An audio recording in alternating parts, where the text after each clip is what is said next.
I've been anticipating building and reviewing this preamp for a while now.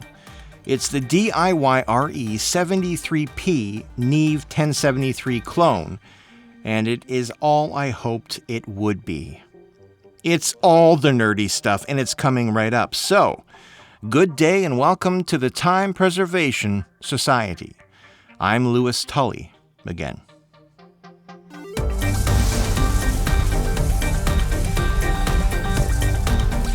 You might have watched my extensive review of the DIY recording equipment Color Duo preamp and color box that I built myself. That device is awesome and I use it every day. Check it out over here if you want to see what you can do with modular physical analog plugins. It's insane.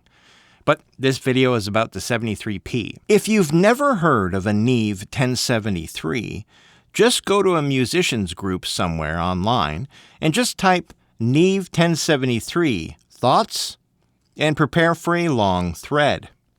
Also, if you've never heard of a Neve 1073, what have you been doing with your life?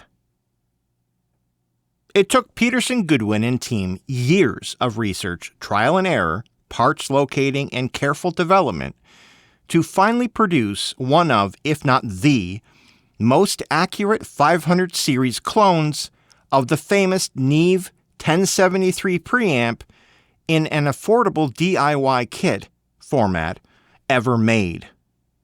That was a lot. Zero compromises, total attention to detail, a complete and utter success. The kit was released in 2024, which was Fall Guy and Dune Part 2 ago. Since then, these small batches of 73P kits sell out in a day, or even hours, I'm not sure. While I was writing up this review, a new batch got released, and then the next day when I checked, they were sold out. Everyone wants this preamp, and for good reason. It's an incredibly inexpensive way to attain a full, accurate, high-end Neve 1073 sound in a 500 series format. But you have to build it. And that's where most of the fun and pride comes from. I built the 73P over a few days, a few hours per day. I took my time, like a really long time. I just took my time. I think it was like 8 hours from start to finish, including calibration, which was super easy to do. I recorded a time lapse of my build, which I will show on the screen while I tell you why this might just be one of the most accurate 1073 clones you can buy. But just before I roll that, I want to clear up any potential confusion. Technically, the Neve 1073's preamp section is called the 1290. Together with the EQ, which is not part of this preamp, it becomes the 1073. But since everyone except you has heard of the 1073, it's easier to just call it the 1073 or the 73P. Okay, let's roll that footage. The 73P is an authentic, complete adaptation of the vintage 1073 mic preamp circuitry for the 500 series format. I say authentic because it only uses components that are hand-selected to match the original, and there are no changes to any of the preamp circuitry designs. The 73P is complete in that it adheres to the original 3-stage amplifier design. See, DIYRE wanted to get everything right. Many 1073 clones use 2-stage preamplification because, among other reasons, it's cheaper and easier to produce. But the original uses 3 stages of preamplification, which is exactly what DIYRE went with. It's more complex, more expensive, but ultimately more accurate. Transistors may arguably be as or more important than the transformers in a Neve unit. I don't know. Nobody knows. Scholars maintain the answer was lost centuries ago. Many of the transistors used in the original Neves are still made today, and DIYRE employs those very same transistors in the 73P. The 73P uses Carnhill input and output transformers. Here's a little known fact. Neve originally used Mariner transformers in the 1073s in 1969, but soon switched to St. Ives transformers during the 70s due to Mariner not being able to keep up with the demand. St. Ives then became Carnhill, same company. AMS Neve continues to use Carnhill transformers to this day. The power supply is another huge part of the Neve sound, since nothing in analog audio is outside the signal path. In order to replicate the behavior of the original Neve power supply section, attention had to be paid to the sag of the voltage when a demand for current increases. So, loud, bottom-heavy sources might draw more current, thus creating a voltage sag, which in turn causes some distortion and compression. Modern power supplies are stiff and accurate. They never drop voltage. So, DIYRE opted to go the vintage sag route and adapted the power supply section to behave the way the original did. Basically, the DIYRE 73P is as close to the original Neve 1073 as one could get in a 500 series unit. Now, see how fast I put that together? What was that, like 2 minutes? Pfft. Folks, I give you the DIYRE 73P. It's a very simple preamp.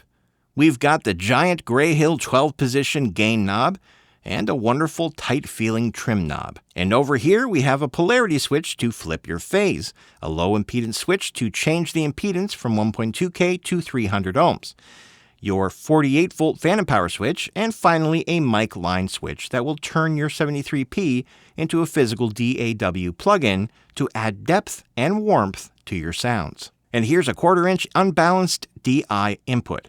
This is where you can plug your instruments into the unit, and it'll automatically disable the mic line input. The 73P has 70 dB of gain and a hell of a lot of guts. It's a 500 series unit, so you'll need a 500 series rack or chassis to mount it in. Here I have it mounted in a Radial Workhorse 6-pack along with an EQ, a compressor, and a bunch of other preamps. It measures... Oh, hold on a second. Let me just find my trusty old measuring tape here. You know, this measuring tape was used by the Anglo-Irish military engineer John Henry Patterson when he and his team were completing a train bridge in Kenya while 2 lions hunted them. That was in 1898, I think. I picked it up at a Patterson estate sale in London back in 1996. Anyway, it's the standard 500 series size. They're all the same size, unless they're double-spaced, and in that case, they're twice the size. So, as I usually do with gear, I've been using the 73P this entire time. You've been hearing me right through it. Every word and sound you've heard has been captured with the 73P. It is a thick-sounding preamp. It'll help tame shrill sounds and add heft and girth to your audio. And when it's pushed, as it's known the world over, except for you, who doesn't know anything about the 1073, it saturates in the most glorious 3D way, as one would come to expect of a 1073. Here are some audio samples I recorded on the SE Electronics T2 microphone using 11 of the 12 gain positions on the big Gray Hill dial. The first position is 0 dB, so it's nothing but noise. So this is from position 2 through to 12. I lowered the trim knob to compensate as I go up the dial and into the realm of saturation. I leveled everything in post so the loudness should match just about. Here we go. All right, you're listening to 20 dB on the dial, and the trim is maxed out. So this is the second position on the Gray Hill switch. All right, going to the third position. All right, so now you're listening to the third position. That is 25 dB on the Gray Hill. And this is what this sounds like at 25. Soon I'll have to drop the trim to compensate. All right, moving on. All right, now you're hearing the fourth position on the dial, which is 30 dB. This is the very last setting I can go, and then I have to start bringing the trim down. So, once again, this is 30 dB, fourth position on the Gray Hill dial. Moving up to the fifth position now. All right, now you're hearing the 5th position on the Gray Hill dial. That's 35 decibels on the gain dial on the 73P. And this is what it sounds like. I've had to drop the trim down a little bit. All right, let's move to the 6th position now. All right, so now you're hearing the 6th position at 40 dB on the Gray Hill dial on the 73P. So this is what that sounds like, and we're hearing the saturation starting to really come in. I've had to drop the trim dial down to about 2 p.m. Not a.m., 2 p.m. Yeah. All right, let's move on. All right, now you're hearing the 7th position on the Gray Hill dial. This is 45 dB. You can hear that saturation just creeping in. I've had to bring the trim down to just about 1 o'clock. All right, moving on. All right, so now you're hearing the 8th position on the dial. That is 50 dB. This is 50 dB of gain, and that saturation is getting even louder. And the trim dial has been brought down to just over 11 o'clock in the morning. All right, moving on. All right, so now you're hearing the 9th position on the Gray Hill dial. This is 55 dB on the 73P. And the saturation is getting thick. It's getting thick. The trim dial had to go down to just over 10 o'clock. All right, moving on. All right, so now you're hearing the 10th position on the Gray Hill dial. That's 60 dB of gain. Trim dial is just above 9 o'clock. And not only is there a lot of saturation, but the waveforms are getting compressed as expected.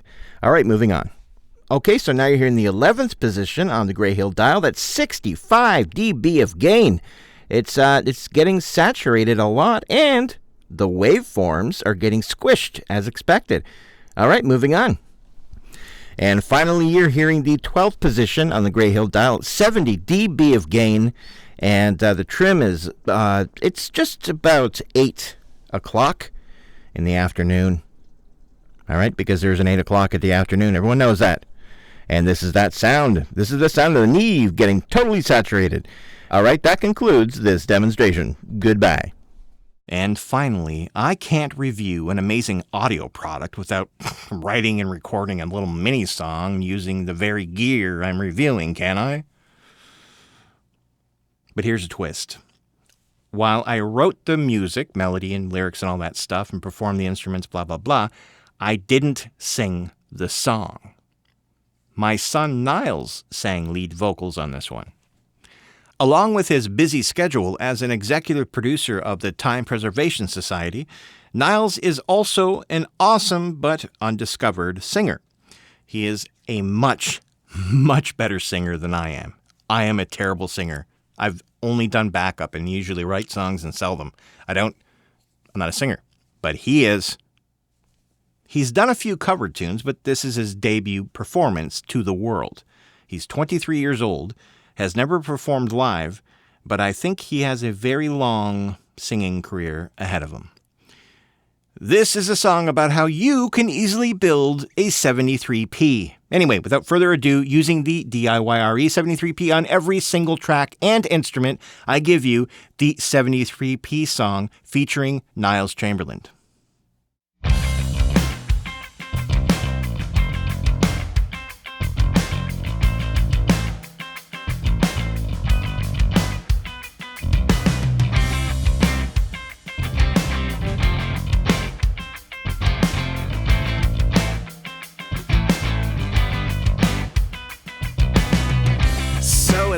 It is the day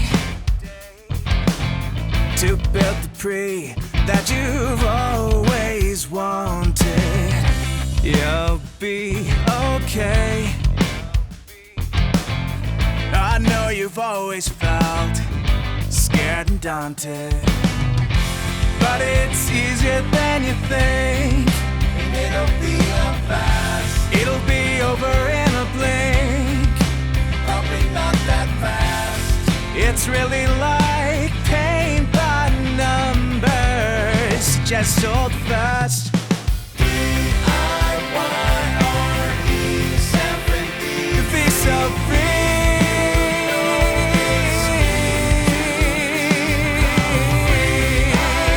DIYRE 73P. Be so free.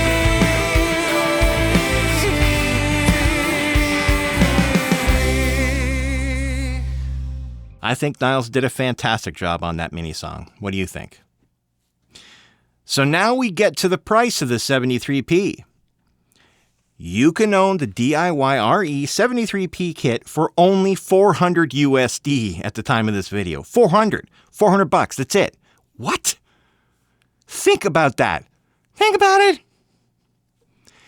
The Heritage Audio version is $1,000. The AMS Neve and the BAE versions are both priced at $1,100 US. We aren't going to talk about the Behringer one.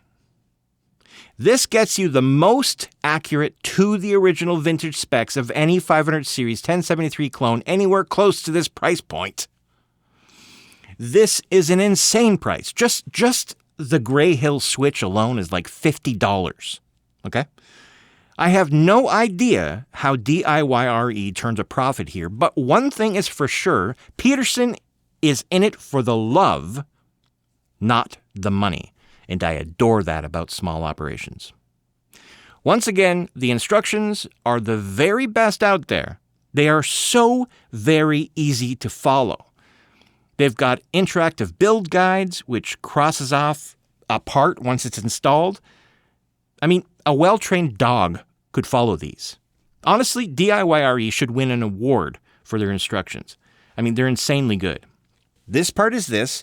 It looks like this, it goes there, and then the thing crosses off. Next. It's just like the song says, it's paint by numbers. So I've built 4 preamps so far. The DIYRE Color Duo rack preamp, the Hairball Lola, and the Elements Copper, and now the 73P. At first, it all seems rather daunting, but it really isn't. It's just one very easy step at a time. Take your time and enjoy the process. I really do. I didn't think I was going to enjoy these kinds of things, but I do. Or buy the kit and have a friend do it, or pay a dude. It will still be far cheaper and perhaps better than buying any other built-to-spec 1073. So, I can easily say that DIYRE knocked it out of the park with the 73P. It's an incredible preamp, and everyone should have a 73P. Everyone. The only problem is getting one. You've got to be ready to buy one when they get released. They sell out so fast. So follow the link in the description below and hit the email me when available button so you can get notified as soon as they become available. I'll also try to post on my YouTube community section, my posts section down there, when they're back in stock. But you gotta be quick. Building my own Neve 1073 has been such a rewarding experience. I cannot recommend this preamp enough. I've already used it on many of the mini songs that are coming up in future reviews that I've already recorded during my 2 weeks off, and I plan to use it for many more to come. I 100% recommend the 73P to everyone. The hype is real. Well, that'll just about do it for all of me here at the Time Preservation Society. I'm the Keymaster. Are you the gatekeeper? Bye now. End transmission. Thank you, everybody. This has been very nice. What a great thing. Watch these other videos. You gotta play with a 73. You gotta play with a 1073, 73P. Gotta get it. Good night.